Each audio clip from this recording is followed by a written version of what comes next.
රජෙක් කියන්නේ දෙවියෙක්ගේ අවතාරයක්. රජුට දේවත්වයේ සැලකිය යුතුය.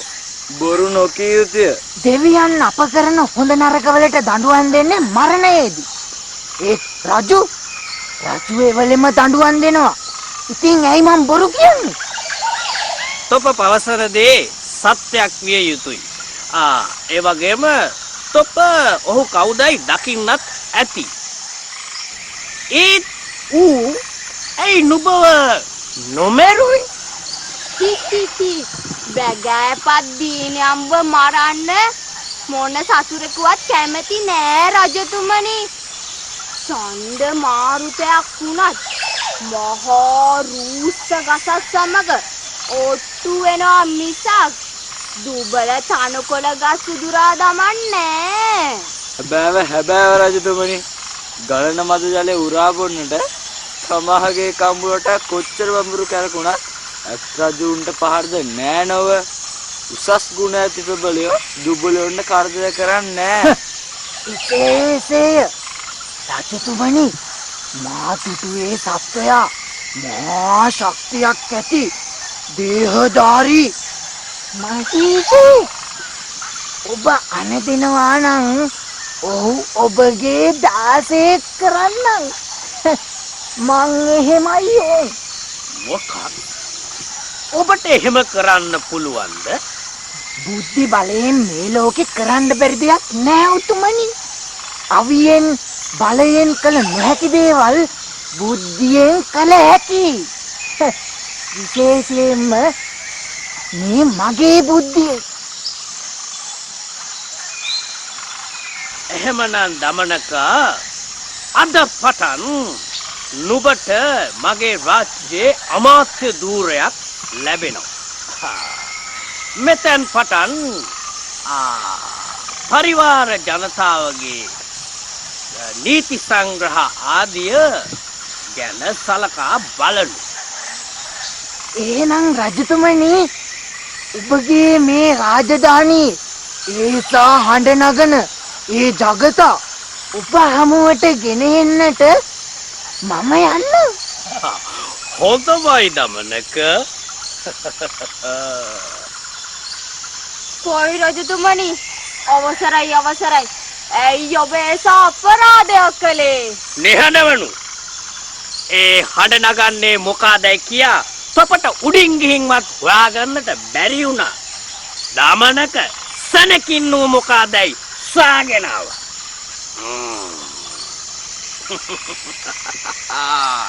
දමනක.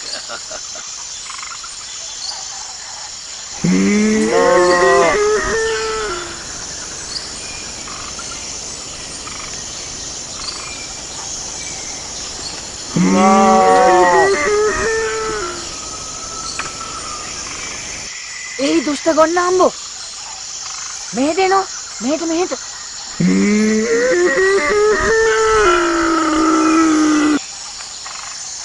මොකද ඔය හැටි තපුලන්නේ?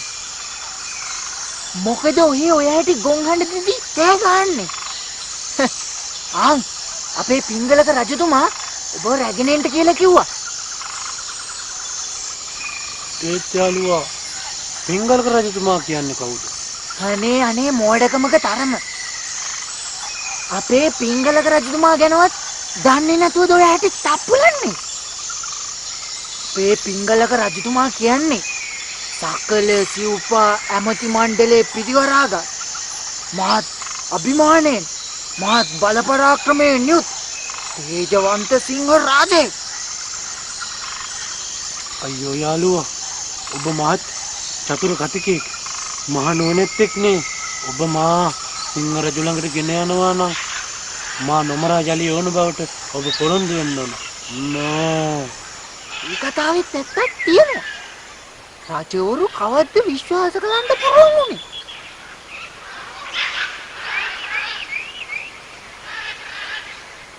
ඔච්චේ ඒ කතාවෙත් ඇත්තක් තියෙනවා. රජවරු කවද්ද විශ්වාස කරන්න පුළුවන් උනේ? පොළොවේ, සාගරේ, පර්වතයේ සීමා හෙව්ව හැටි. ඒත් ඉතින් රජවරුන්ගේ සිතුවිලි සීමා ඔයන්ට පුළුවන්.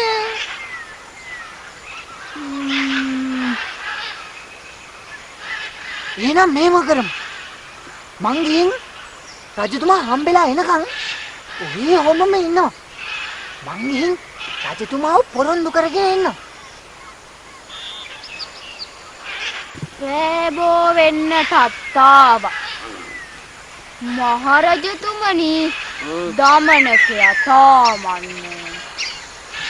ඒකත් එකටම අර කුෂබයා උටෑන මරා දමා ඇති. දමනකයා ඒ තරම් නීචෙක් නෙවෙයි බොල. ප්‍රඥාවන්තේ. ඒක තමයි බය වෙන්න ඕනි කාරණාව. ප්‍රඥාවන්තයෙන් නෙවෙයි කපටියෙක් රජතුමනි. සරපුරුෂ අවදීන් නිසා තොරතුරක් ලැබේ. අපි විමසිල්ලෙන් ඉන්නේ. ව්‍යාග්‍ර ඇමතුමත් සෝදිසියෙන් ඇත්තේ. ආනන් දමන කැමතිතුමා එනවා. ඒ කුෂඹයා නෑනේ.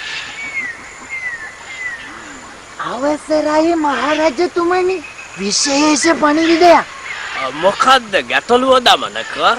රජතුමනි මම කිව්වා උඹ මොකද ඔහොම තප්පුලන්නේ? අපේ පිංගලක රජතුමා තාම්මුන්ව කැඳෙව්වා කියලා. ඉතින් සංජීවක යනු එසේ මෙසේ කෙනෙක් නෙවෙයි රජතුමනි. අපමා ඊශ්වරයාණන්ගේ වාහනයලු. ඊශ්වරයන් විසින් කෙටි කලක් කෙලි දෙලෙන් ගතකොට එන්නට මේ යමුනා තීරය ඔහුට නිදහසේ ඉන්නට දුන්නලු. ඔව් එසේ විය යුතුයි. නැත්නම් කොහොමද නිදහසේ මෙහෙම හැසිරෙන්නේ? දමනක මේ ගැන ඔබේ අදහස කුමක්ද? ඔබ ඊශ්වරගේ වාහනේ නම් අප මහරජාණන් පාර්වතියගේ වාහනයයි. ඒ නිසා ඔබ දෙපළම සමගිව සිටිය යුතුයි. එහෙම කිව්වම සංජීවකයා ටිකක් සැර බාල කරලා හොඳයි මම පිංගලක මහරජුන් ගහින්න එන්නම්. එහෙත් ඔහු මා නොමරන බවට ඔබ පොරොන්දු විය යුතුයි කියලා පැවසුවා. ඔහු මා සමග එන්නට කැමති වුණේ එහෙම පොරොන්දු වුණාට පස්සේ රජතුමනි. ඔව් එසේ වෙයි. එමෙන්ම මාගෙන් ඔහුට අභය සැලසේ.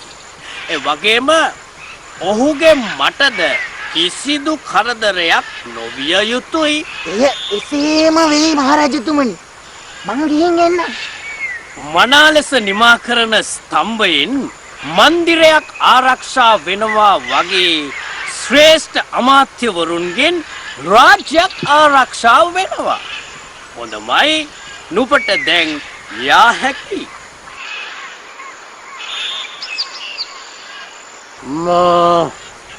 අයියෝ මම මේ බරුවට තප්පුලන්න ගිහිල්ලා මොන අමාරුවකද මේ වැටුනේ? මටත් අමතකුණානේ මේක කැලයක් කියලා. අම්මා දැන් පිංගලක රජතුමා මාව මරන්න තේනාවයි වයිද දන්නේ නැහැ. දමනකයා තාමත් නෑනේ.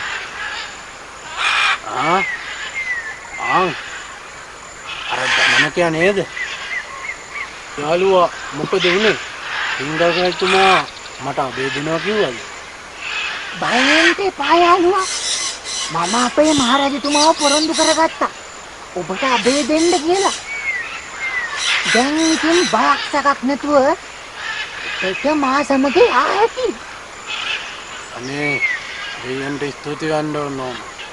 අම්මා හැබැයි ඉතින් රාජවර ප්‍රසාද ලැබනකොට අහංකාර වෙන්න බෑ. ඔව් මං කියන විදිහට ඉන්න ඕන.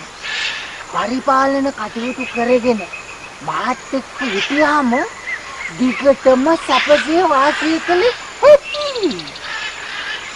දන්නවද යාළුවා?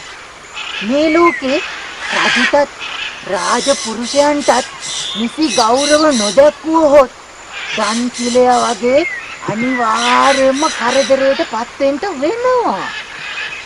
මොකක්ද මේ කතාව? යන්කෝ යන ගමන් කියන්න. සංජීවක දීනයත් තුලා දණ්ඩක් වගේ. තරාදියට සුළු ප්‍රමාණයක් ලැබුණත් තරාදි දණ්ඩ ඉහළ යනවා. ඉතින් ඔබත් මා කියන ලෙසටම සිටිය යුතුයි. ඔබ කියන්නේ සැබෑවක් මිත්‍රයා. මා ඔබ කියන ලෙසටම සිටින්නම්. යමු එහෙනම්. එකද දෙකද එකද දෙකද දෙක එකද දෙකද දෙක එකද දෙකද දෙක අප්පොයි බෑසකුන්දය හොඳම සෙට්ට ඔයාගේ පැත්තනේ. ඉතින් මම මොනා කරන්නද? ඔව් ඉතින් මොකක් මාරි කරලා කවිදුත්තේ පැත්තට පැනගත්තානේ. අප්පෝ කවිදුත් මර දමනකයා වගේනේ. හරි හරි පිංගල කුත්තමාරියෙන් මම ආයේ කොළල්ලන් එන්න. අනේ වන්නන් අර දාන්තිලි හිතුවා කතාව අහන ගමන් ඉවසිල්ලක් නෑ. අපි එකපාරට ශ්‍රී ලංකාවේ යමු. මමත් ආසයි මේ කතාව අහන්න. ඔව් ඔව් මාත් ආසයි මේ කතාව අහන්න. කුමාරවරු අතීතයේ වර්ධමානක නම් නගරේ රාජ්‍ය සේවයේ නියුත් තන්පිල නම් සිටුවරෙක් සිටියා. මොහු වෙළඳාමට රාජ්‍ය සේවයට ඉතා දක්ෂයි.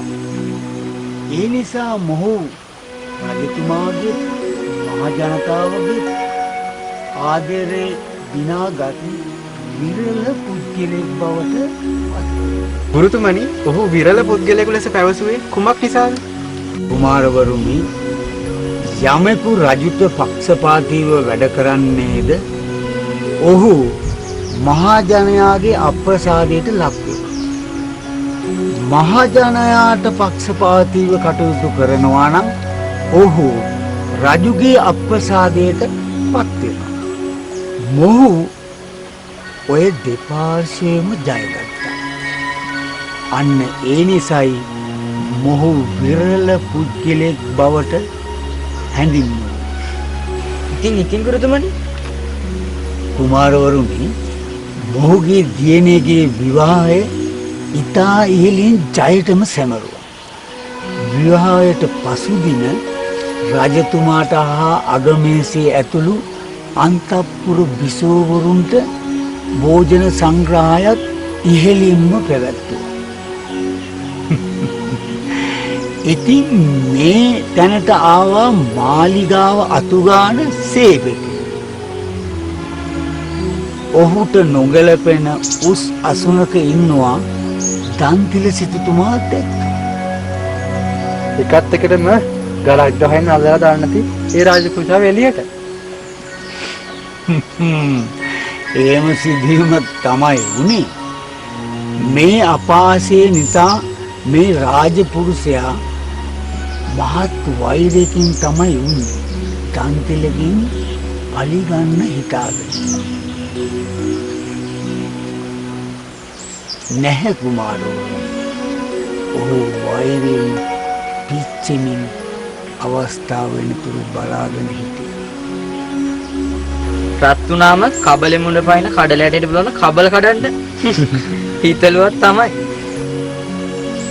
නැහැ කුමාරවරුනි. ඔහු වෛරයෙන් පිච්චෙමින් අවස්ථාව වෙනතුරු බලාගෙන හිටියා.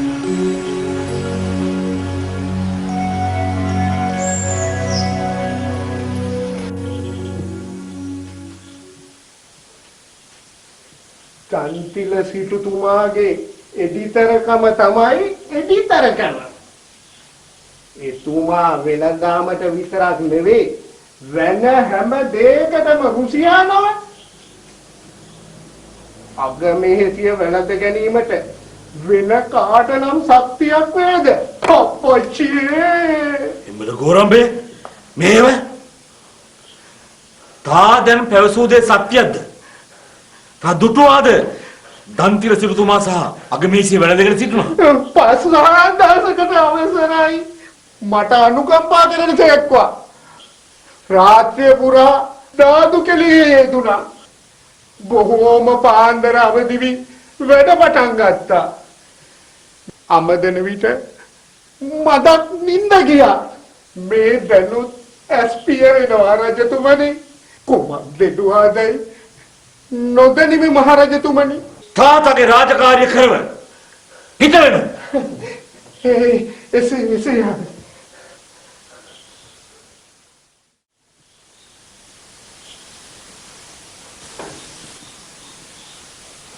එය සැබෑවක් විය හැකි. ගෝරම්බයා නිතර මාලිගයට එනවා. දන්තිලයක් එනවා. ගෝරම්බයා මාලිගයේ අස්සක් මුල්ලක් නැර අමදිනවා. ගෝරම්බයා දකින්න ඇති අගබිසවයි දන්තිලයයි දෙන්නා.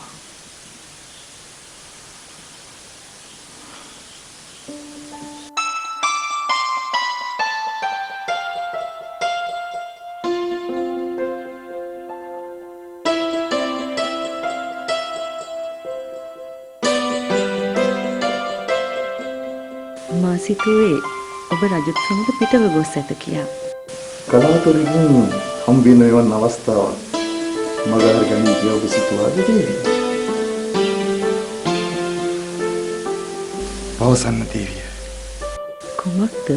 නුඹ නුඹෝසන බොහෝ දේ නුඹේ දැස් වලින් පවසනවා දේවිය. ප්‍රේමය නම් එයයි දන්තිල නුඹෝසන බොහෝ දේ වටහා ගැනීම.